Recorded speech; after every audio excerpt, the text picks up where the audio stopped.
Est-ce que tu as vu la vidéo YouTube de Je t'aime, etc. en 2019 sur le vaginisme? Je te fais un petit retour. Déjà, il y a une intro de Catherine Solano, qui est médecin sexologue, puis il y a le témoignage de Morgane, une femme de 26 ans concernée par le vaginisme, et enfin une interview de sa kiné, Evelyne Pouron, qui exerçait en région parisienne, je crois que depuis elle a définitivement fermé. J'aimerais apporter quelques nuances par rapport à ce qui est dit dans cette vidéo. Déjà, il est question de contraction des muscles du vagin. Donc le vagin n'est pas un muscle, c'est bien le périnée autour du vagin qui se contracte. C'est important, je pense, d'utiliser les bons termes pour savoir de quoi on parle et ne pas véhiculer de faux clichés. Il y a plusieurs phrases qui m'ont pas mal dérangée, comme pendant presque 6 ans, ils n'ont eu aucune relation sexuelle, ils n'ont jamais pu aller au-delà des préliminaires, la kiné leur a permis d'avoir de vraies relations sexuelles, sous-entendu avec pénétration. Je trouve que c'est dérangeant, réducteur de la réalité, voire même un peu putaclic dans le ton employé, puisque a priori ils ont eu des relations sexuelles, c'est la pénétration qui a posé problème.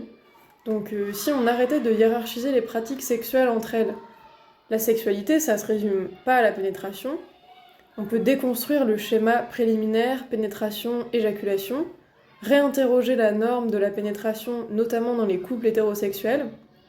Et puis enfin, c'est pas les pros de santé qui permettent la pénétration, c'est la personne concernée. Il faut remettre le ou la patiente au centre de son parcours, et aussi son ou sa partenaire d'ailleurs.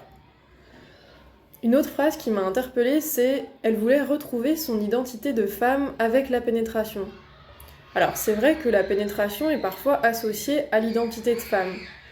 Mais il faut aussi savoir que l'identité de femme peut se définir autrement. Il existe des femmes qui ne pratiquent pas du tout la pénétration et qui se sentent quand même femmes. Finalement, la pratique de la pénétration correspond à une identité de femme très normée, souvent cisgenre et hétérosexuelle. Il est tout à fait possible de déconstruire cette construction, et ce trouble peut d'ailleurs être l'occasion de s'interroger sur ses propres désirs. Une dernière phrase m'a dérangée, c'est « Il y a encore une préparation avant l'acte de pénétration avec des anesthésiants et des lubrifiants ». Alors là, je trouve que ça fait vraiment peur et ça tronque la réalité. Ça peut donner l'impression qu'il faut s'anesthésier pour supporter une pénétration. Ça peut être perçu même comme quelque chose de vraiment violent, quoi. Alors que le but de la crème anesthésiante, c'est pas de rendre pénétrable à tout prix. Le but, c'est d'accompagner, un peu comme une béquille ou une attelle, de ramener du confort et peut-être même du plaisir. Si c'est pas le cas, c'est pas la bonne utilisation. Et il y a aussi plein d'autres utilisations possibles de la crème anesthésiante, en séance de kiné ou avec une sage-femme par exemple, pour désensibiliser la zone, réduire les douleurs lors d'exercices de détente, d'étirement des muscles, voire même d'examens gynéco. Donc voilà, c'est important de le souligner parce que sinon les patientes, elles n'ont pas envie de l'utiliser et c'est bien normal. Alors on passe au reste de la vidéo. Dans l'interview de la kiné de la patiente, on sent qu'elle vise vraiment à rendre possible la pénétration. Pourtant, le but, ça devrait pas être de rendre pénétrable, mais plutôt d'accompagner la personne vers une sexualité qui lui convienne, avec pénétration ou non. On rappelle que c'est une option parmi d'autres. La voix off met en avant le rôle du partenaire de la patiente. Alors, certainement, il a eu un rôle important, ça j'en doute pas, mais je trouve que du coup, en même temps, le rôle de la patiente se retrouve minimisé, alors que finalement, c'est elle qui a eu le rôle le plus important. C'est elle qui a fait les efforts, qui est allée au rendez-vous, qui peut-être même les a payés, qui s'est renseignée sur le sujet et qui maintenant sensibilise pour aider d'autres personnes. Donc bravo à elle, je trouve que c'est un travail qui devrait être plus valorisé à mon sens.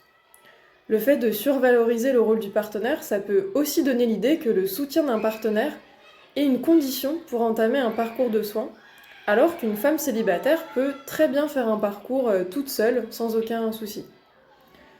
À la fin, la médecin Catherine Solano explique que la cause du vaginisme est très rarement une agression sexuelle ou un viol. Je tiens juste à préciser qu'aujourd'hui encore, il y a un tabou énorme autour des violences sexistes et sexuelles et autour du vaginisme. Et on sait que les chiffres de violences sexuelles sont encore largement sous-estimés. Donc, selon moi, c'est compliqué d'affirmer que c'est rarement une cause, surtout quand on sait que c'est dur de conscientiser une agression ou un viol et qu'il faut parfois plusieurs années à la personne pour mettre les mots sur une situation qu'elle a vécue ou pour retrouver sa mémoire. Donc voilà. En tout cas, merci de dire que quand un médecin dit à une patiente qu'elle n'a rien et qu'elle joue la comédie, c'est une violence gynécologique. Ça, c'est super important de savoir que chaque parole doit être entendue, que c'est un droit et que les médecins doivent respecter ce droit. Merci à la chaîne Je t'aime, etc. de parler de ces sujets pour faire connaître tous ces troubles au plus grand nombre.